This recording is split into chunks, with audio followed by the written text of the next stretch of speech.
দেখো এই কোশ্চেনে এফ অফ এক্স এর ডোমেনটা জিজ্ঞেস করা হয়েছে। ওকে,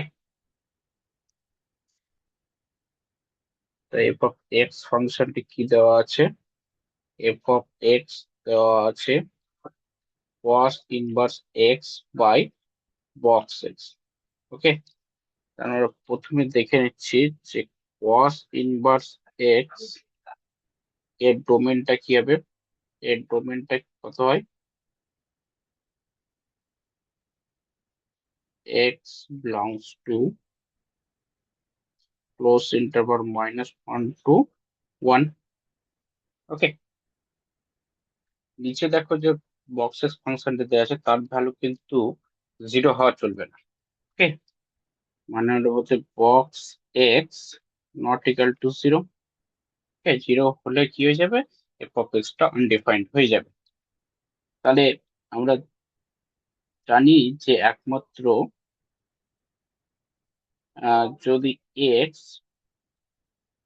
বিলংস টু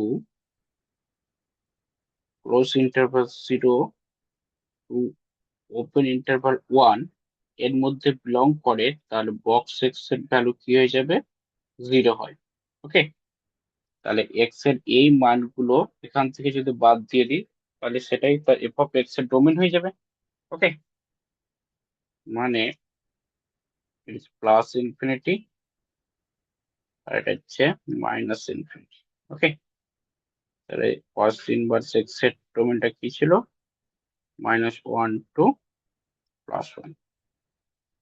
আর এইদিকে 0 ক্লোজ ইন্টারভাল 0 ওপেন ইন্টারভাল 1, এইটা যদি বাদ দিয়ে দিই, বাকি যে নাম্বার গুলো বা সংখ্যাগুলো পড়ে থাকে সেইগুলোটাই হয়ে যাবে এফ অফ এক্স এর এই যে ডোমেন হয়ে যাবে। ওকে, তাহলে কি পড়ে যাচ্ছে এখানে? তাহলে এখানে দেখতে পাচ্ছি যে এক্স কোথায় বিলংস করবে? X belongs to close interval -1 to open interval 0 union, এখানে একটা সিঙ্গেল নাম্বার পড়ে থাকবে, সেটা হচ্ছে 1, এটাকেও নিতে হবে। তাহলে এটাই হয়ে যাবে এফ অফ এক্স এর ডোমেন। ওকে, আশা করি বোঝা গেছে।